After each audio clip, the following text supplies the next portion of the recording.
देखिए ये पैर अभी फूल गया है। बहुत लोग को फोन किया लेकिन किसी ने मुझे फोन का जवाब नहीं दिया। रवि किशन का हाल बा भाई लोग, ऐसे का देखो तारो लोग, हम जिंदा हैं मरे नहीं है तो सब राज्य खुश है। तो बहुत लोग को ये लगता था कि अब हमार वीडियो ना आई, अब बहुत लोग इस चैनलवा के अनसब्सक्राइब कर दिले। तो के पहले मैं नहीं बताऊंगा। तो भैया फैन से कल लोग काहे कि हमार चैनल पे वीडियो रोज आई, आज जे नहीं कैले उहो कर ले सब्सक्राइब। क्या बात है, चलिए शुरू करते हैं। देखिए ये पैर अभी फूल गया है। का तू लोग जाना तारा लोग ई के ह? नहीं। अरे मर्दे ई पवन सिंह खेसरिया, मनोज तिवारी, रवि किशन आरु निरहुआ के पिताजी हैं। ये क्या हो गया? ये क्या सुन रहा हूँ मैं? अब आँख मर्दे हमेशा गलते सोचेला लोग। फिल्म में नु काम कइले बारन पवन सिंह खेसारी लाल के पिताजी बन के।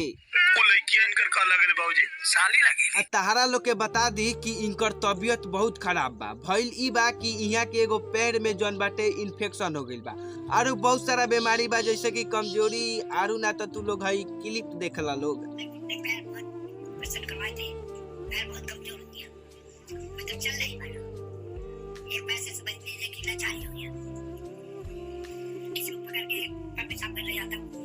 यहाँ लगे पैसा नहीं खे इलाज करवाए के, तो ई भोजपुरी के मतलब पवन सिंह खेसारी लाल मनोज तिवारी मतलब कि जौन जौन सुपरस्टार के साथ फिल्म कइले बानी उनका लोग से ई पैसा मांगतानी एगो भोजपुरी के पूरा परिवार समझ के। लेकिन एजिया बात ई बा कि ई जेकरा लगे फोन धरावतानी तो उ उनकर मैनेजर उठावता ना तो उनकर मेकअप मैन उठावता।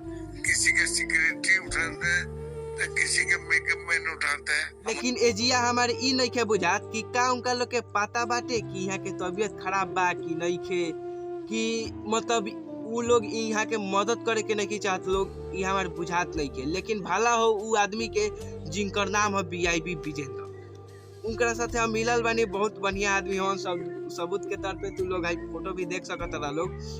ई आदमी जाके उहाँ के डॉक्टर से देखैलक, दवाई बीरो देलक, आरु कुछ पैसो देलक, आ उनका के संतोना भी देलक।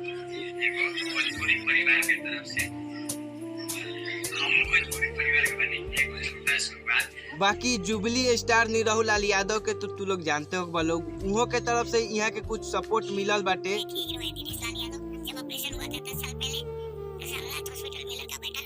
अगर तू लोग यहाँ के सपोर्ट करे के चाहता रहा लोग तो तू लोग एगो काम कर लोग, ई वीडियो के ढेर सारा शेयर कर लोग, एकदम ई सब सुपरस्टार लगे पहुंचाओ लोग।